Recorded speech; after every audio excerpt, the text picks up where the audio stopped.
What is going on, guys? Your boy Joey SHAKESQUAD coming, guys, with a video announcement from yesterday. The 7-on-7s, we had OTAs day 4, and, a lot has happened. There are a few things I need to discuss with some of these players that were, talked about at the press conferences and some updates on some news. So let's definitely talk about it.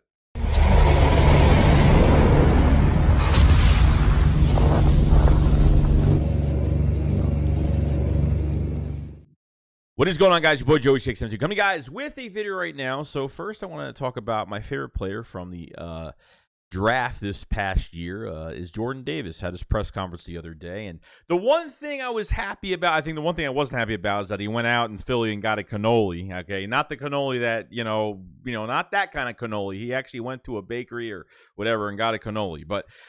The one thing I'm actually happy about with him is that he's talked about his weight and talked about, with the, health instructors and whoever is helping him with maintaining his weight. I don't know if he talked about his what weight he's at now. I'm guessing he's going to drop more than 340. He was 340 for the combine. I could say he's probably going to be 330, 335. I don't know if he's going to drop any lower than that.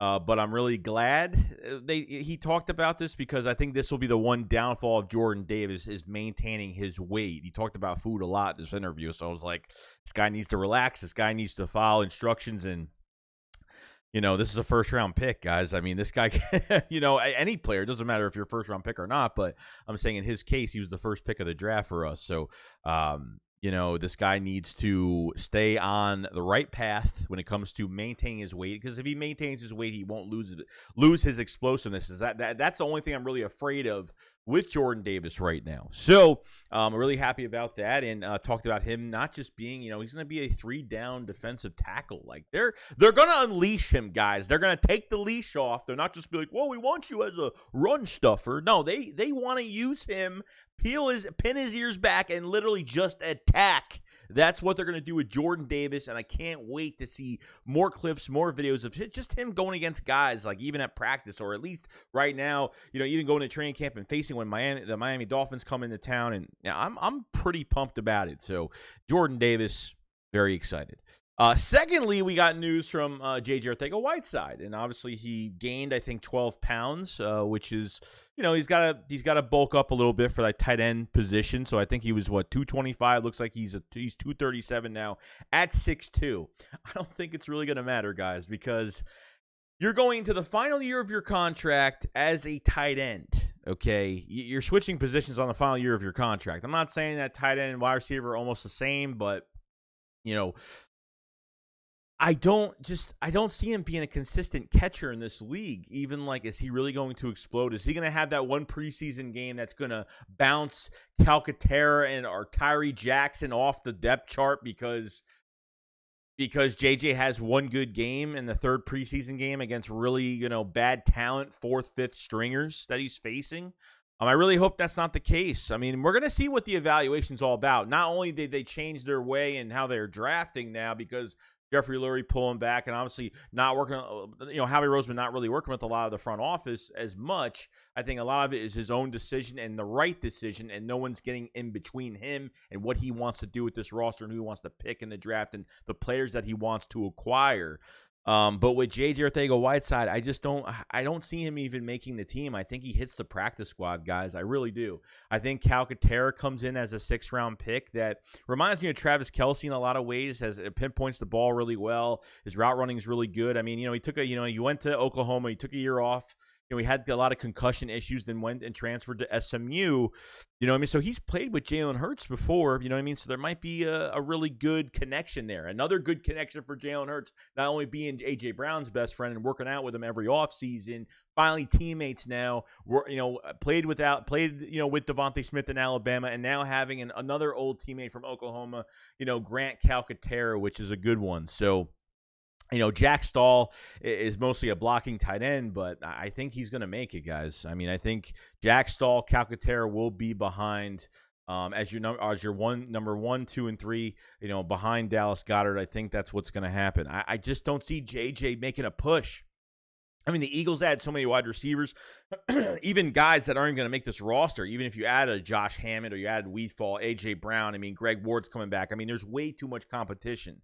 You know what I mean? So they had to move him to another position. And I said to myself, well, maybe they're just trying to justify the picks, but maybe another reason is because they want to just add more bodies. And just maybe they already made up their mind and said JJ's not going to make it. Maybe they're finally realizing maybe it's not Howie Roseman. Maybe, I don't know. Howie Roseman made this pick, but at the end of the day, maybe they're starting to see like, this is his last shot. I don't care if he gained 12 pounds. I don't really care. I mean, he hasn't caught the ball that much, guys. He had, 3 receptions last year? I mean, that's it. They didn't throw the ball to him. I mean, we wasted a body. You should have put him at tight end last year if that was the case. You're just wasting a body.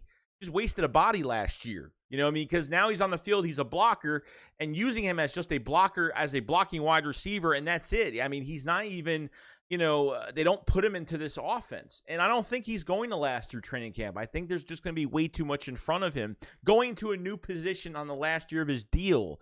So he's either going to get cut or he's going to make it to practice squad and someone is going to try to probably claim him and try to see if they could do something with him, because I don't think there's any room for him here, to be honest with you. So that's my take on J.J. Whiteside, obviously gaining 12 pounds and, whatever. I mean, I don't think it means much of anything in my opinion. So that's the news on JJ as of right now. And lastly, Cam Jurgens, a second-round pick that was handpicked by Jason Kelce in collaboration with Howie Roseman. It looks like Shane Steichen did talk about him and said that he will, and I knew they were going to do this, saying that they're going to cross-train him to guard, from center to guard. Perfect. I know for a fact that they're going to put Cam Jurgens in competition, okay, with Jack Driscoll. Okay, Jack Driscoll is a good guard, and he's not the best, he's not the worst, but I think he's solid in that spot. I think when Lane Johnson retires, Driscoll will become the starting right tackle, because when he was thrown to the fire when he was drafted a couple years ago, I thought he played actually really well. Now with Nate Herbig gone, Isaac Samalo is in the background as well, so I'm not hearing much. I didn't hear any news about Isaac Samalo trying to cross-train to the right side or anything like that. He might just be a backup to, Landon Dickerson, because you're not moving him from that spot, because, Landon Dickerson last year was supposed to, the plan was for him to be the center. Knowing that we thought Jason Kelce would have retired, after last year, didn't happen. So sounds like this is Kelce's last year. This is why they drafted this guy. It's kind of getting more clear now that Cam Jurgens, they're going to mold him. Plus, not even just Jason Kelce helping him, but playing next to him as a guard is going to be great too. Learn from him a lot more. And then, they're going to be switching him from center to guard a lot. I think Cam Jurgens is going to be your starting right guard for this year. Jack Driscoll will be the backup right guard, right tackle. And then, Isaac Samalo will be the backup left guard. I don't think he's beaten Landon Dickerson. I just, you got a first-round talent. You got in the second round a big analytical pick that had a lot of ceiling that we didn't know if it was going to work out. But Landon Dickerson, they put him at right. I think they put him at right guard when Brandon Brooks got hurt last year in that home opener against the 49ers. And then later on, once he came, once they made some switches, they put him at left guard, and man, he's been doing fantastic. The left side of the line has never been stronger. Let's try to get this right side of the line a lot stronger now, with Cam Jurgens playing right guard next to Kelce, being coached by Jeff Stoutland as well, which is going to be fantastic. The best offensive line coach in all of football in the NFL. So I'm really excited for Cam Jurgens, man. Like I said, it wasn't the sexy pick of the draft, because I think Nakobe Dean kind of made up for it, because we tried to say, hey, Nakobe Dean in the second round, and we passed up on it. We thought he was going to be gone, and they were able to get him in the third. So Cam Jurgens, like I said, wasn't the sexy pick, but it was a pick that had a lot of upside, that was handpicked by Kelce. And Kelce looked at a lot of centers, and Jurgens is almost identical to Kelce, not being the biggest center, but man, his footwork, his technique, I mean, everything is A+ with this guy. So it should be really interesting. So other than that, guys, that's pretty much it. That's all the news that has happened. If you guys haven't subscribed to the channel, please subscribe. Cover the Eagles every single day. And we will see you on the next one on another update. I'll see you guys later on the next one. Peace out, guys. Shakes what up, follow slide. Peace out. Peace.